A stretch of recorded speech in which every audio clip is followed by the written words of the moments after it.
যদি আমরা রাজনৈতিক ঐক্যটা ধরে রাখতে পারি, এটাকে শক্তিতে রাখতে পারি, যে ফেসিবাদ বিরোধী জাতীয় ঐক্য গঠিত হয়েছে সেটাকে যদি রাজনৈতিক সংস্কৃতি হিসেবে রাখতে পারি, আমার বড় বোন যে বয়ানটা প্রথমে দিয়েছিলেন সেটাতে আমরা এক জায়গায় আসতে পারব। কারণ পৃথিবীর বহু বিপ্লব হাতছাড়া হয়ে গেছে পরবর্তীতে নিজেদের মধ্যে অনৈক্যের কারণে, জাতীয় বিভক্তির কারণে।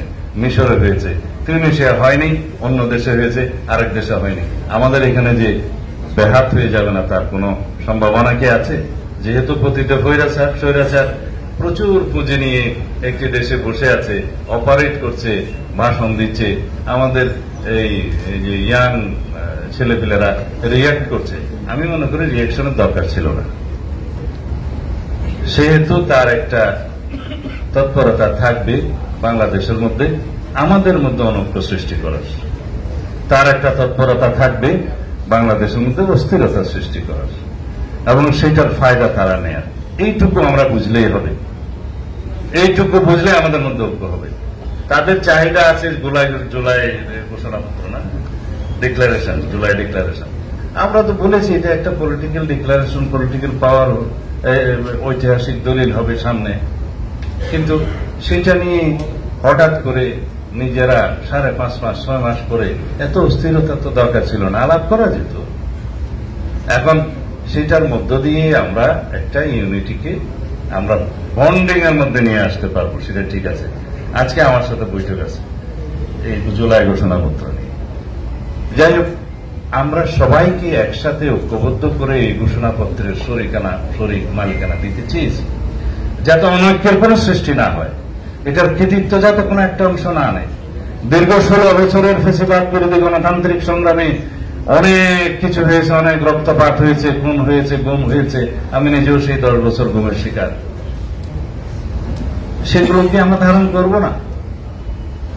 এখন যদি বলে যে বাংলাদেশের স্বাধীনতা পরবর্তী সময়ে, মান্না ভাই ক্ষমা করবেন, কথা বলতে লম্বা হয়ে যাচ্ছে না, যাই হোক, ওই মাইক দিলে যেটা হয় আর কি, তো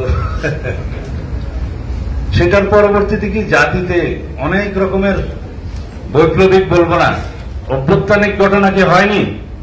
সামরিক স্বৈরাচারের বিরুদ্ধে সংগ্রাম করতে করতে তখন থেকেই আমরা নির্যাতিত। মান্না ভাইরা আমাদের সিনিয়র ছিলেন, তখন থেকেই আমরা সামরিক স্বৈরাচারের বিরুদ্ধে বিরাম সংগ্রাম করতে করতে, অবশ্য যখন 90 হয়েছে তখন আমি নেই, আমার পরবর্তী জেনারেশনরা আছে। সামরিক স্বৈরাচারের বিদায় না হলে কি সাংবিধানিকভাবে সংসদীয় গণতন্ত্র প্রতিষ্ঠিত হতো? যদি বাকশাল বহাল থাকতো তাহলে কি 7ই নভেম্বর হতো? তাহলে কি 1979 সালে বহুদলীয় গণতন্ত্রের পুনঃপ্রবর্তন হতো? এগুলো অনেক ইতিহাস, কিন্তু সব ইতিহাস সংবিধানে আসে না, এগুলো রাজনৈতিক দলিলে আসে, এগুলো আর্কাইভে আসে। কিছু কিছু জিনিসের মর্যাদা আছে একটু স্পেশাল। একটু আগে একজন বক্তা বললেন যে 10ই এপ্রিল 1971 সালের স্বাধীনতা ঘোষণাপত্রের অবস্থান হয়েছে সংবিধানের 5ম দশক, কিন্তু আপনারা কি জানেন সেটা ইতিমধ্যে আর নাই। সেটা 5ম সংশোধনীর রায়ের মধ্য দিয়ে এবং এই সংবিধানের সংস্কার কমিশন রিপোর্টের মধ্য দিয়ে সেটা 5ম, 6ষ্ঠ এবং 7ম বিলুপ্ত করার একটা সুপারিশ এসছে।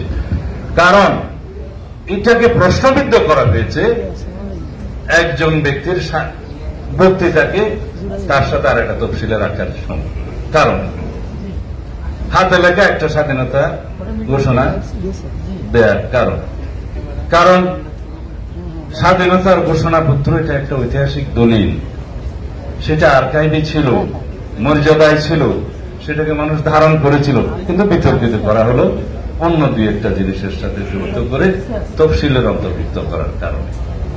সুতরাং 15th অ্যামেন্ডমেন্ট যখন একই সাথে নাল এন্ড ভয়েড ডিক্লেয়ার করার জন্য রিট করা হলো, সেখানে সেটাও এসেছিল।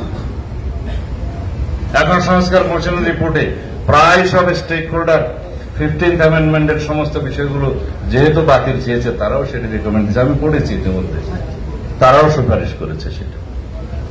একইভাবে যেমন হয়েছে একজন ব্যক্তির প্রতিকৃতি, ছবি টানানো, জাতির পিতা ইত্যাদি ঘোষণা, সেই অনুচ্ছেদ বাতিলের সুপারিশ এসছে। এই বিষয়গুলোতে ঐক্যমত সৃষ্টি হয়ে গেছে। তারা সেই রিপোর্টগুলোতে যারা যারা সুপারিশ করেছে এবং যারা জরিপের মধ্যে ফলাফল এসছে, সারা জাতি চেয়েছে, সবকিছু অন্তর্ভুক্ত করেছে। পৃষ্ঠা সংখ্যা 1000-এর মতো প্রায়। সুতরাং জাতিতে একটা ঐক্যমত্য এসছে অনেকগুলো বিষয়ে। যে বিষয়গুলো আমাদের এখন ঐক্যমত্য আসে নাই, সেগুলো নিয়ে আলোচনা করে অনেকগুলো বিষয়তে গ্রেটার কনসেনসাস সৃষ্টি করতে হবে এবং সেগুলো বাস্তবায়ন করতে হবে স্বল্প, মধ্য এবং দীর্ঘমেয়াদে। এবং সেজন্য অতি অবশ্যই দরকার একটি নির্বাচন এবং নির্বাচিত সংসদে সেটা আলোচনার মধ্য দিয়ে সংবিধানে সেগুলো সংশোধিত হতে পারে। আর একটি বিষয় মীমাংসিত, আমরা এখন সংবিধান পুনর্লিখনের মধ্যে আর কেউ নাই, সেই কথা এখন আর কেউ বলছে না। বলছে যত বেশি সংশোধনী প্রয়োজন সংশোধনী আনুন, সেটাতে আসছে। এখন আর সেকেন্ড রিপাবলিকের মধ্যে কেউ নেই, সবাই বুঝে এসছে যে এই রিপাবলিককেই আপনারা সংস্কার করুন, এই রিপাবলিককেই যত বেশি রাষ্ট্র কাঠামো গণতান্ত্রিক সংস্কার সাধন করা প্রয়োজন হবে সেটা করুন অর্থনৈতিক মুক্তির লক্ষ্যে, সেটাতে আসুন। সুতরাং অধিক বিতর্ক না করে কম বিতর্কের মধ্য দিয়ে, অধিক আলোচনার মধ্য দিয়ে আমরা একটি বৈষম্যহীন সাম্যের ভিত্তিতে গণতান্ত্রিক সামাজিক সুবিচারের রাষ্ট্র নির্মাণে আমরা কাজ করি এবং সেইখানে আমরা যেন ঐক্যবদ্ধ থাকি। এই আহ্বান জানিয়ে আমি সকলকে আমার বক্তব্য শোনার জন্য ধন্যবাদ জানাচ্ছি।